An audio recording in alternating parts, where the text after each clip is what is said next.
You've got your Part 107 license, you've purchased your drone, but wait, there are 9 accessories you might be forgetting. Let's get into it. And if you want to buy it, check out the links below. First one up is getting a lanyard for your remote control. This might seem like an accessory that's not needed until you realize that you're constantly juggling multiple items as you're getting your drone set up. Having this lanyard allows you to do that without any problems, as you'll have access to both of your hands. I like to sling it over my shoulder like this instead of just hanging it around my neck, because if I'm tending to the drone and have to bend forward, I don't want my controller to suddenly swing forward, hitting the drone and/or hitting the ground.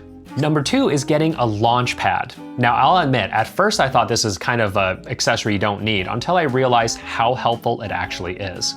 The first thing it does is it gives your drone a nice, stable, and clean platform to take off of. And since you're primarily going to be outside anyways, you don't want your drone just taking off of the bare naked ground all the time, because there could be sand, little dust, and little pebbles that are going to get kicked up and potentially get sucked towards the intake of your drone, therefore damaging it. Speaking of damage, you also don't want people walking on your drone, because I swear people are more clumsy and unobservant of their surroundings these days more than ever. And there's nothing that's going to draw more attention to the last brain cell they have than seeing a giant orange square on the ground that says, hey, probably something here, don't walk on it.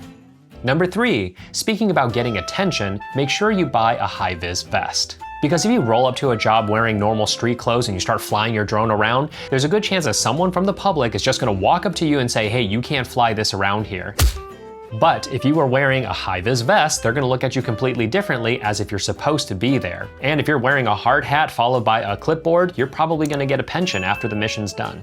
If you want to go the extra mile, you can get some fabric letters to put onto the back saying, I'm drone pilot, don't disturb me. Number 4, because you're going to be outside 99% of the time, it's a good idea to get a sun hood for your remote controller. Having a sun hood is going to allow you to see the screen just a little bit more clearly when you're in a challenging situation. Not only that, it might allow you to lower the brightness a little bit, therefore conserving more battery life on your remote controller. Number 5, speaking of sun hoods, you should probably get one for yourself in the form of this very specific sun hat. The days you're flying is no doubt going to be sunny, and the last thing you want to do is have the sun blasting onto your head as you're trying to concentrate on your flight.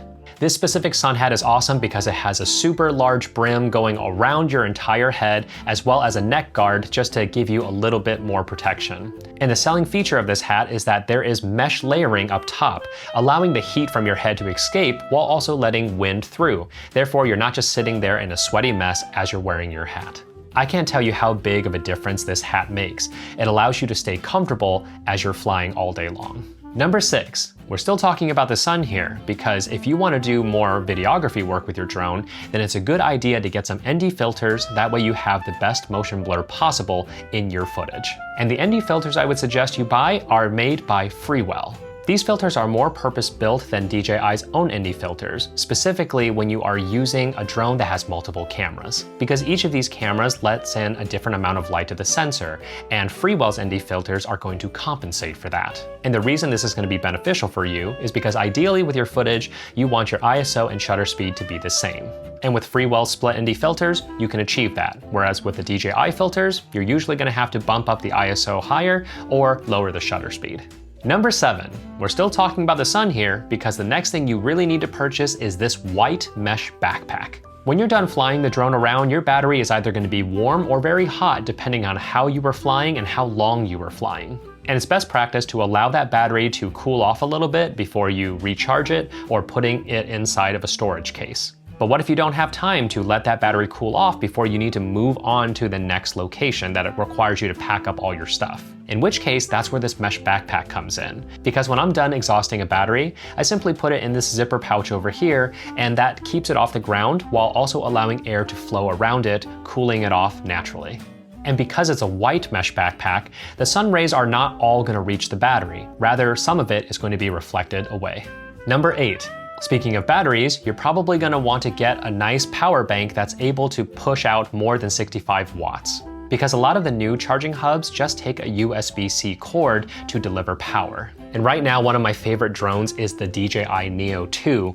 And with a 65 watt capable charger, it's going to be able to charge all 3 batteries at exactly the same time. And because you're charging 3 batteries at the same time, that's going to be some heat generated, in which case we go back to the mesh backpack, which allows air to flow around it. So I'm able to charge these Neo 2 batteries while on the job without having to worry about heat building up inside of a Pelican case. This specific Anker battery that I recommend allows me to charge 6 to 7 Neo 2 batteries, or a little over 1 of my Air 3S batteries. And finally, number 9, you should probably get yourself a high wattage USB-C car charger. The one I specifically use is made by a Ugreen, and it's capable of outputting up to 130 watts total. This is going to be great if you're traveling to multiple locations during the day, allowing you to keep most of your batteries topped off. These 9 accessories is going to make your drone life so much easier. And if you still don't know what drones to get to start your business, check out this video right up here.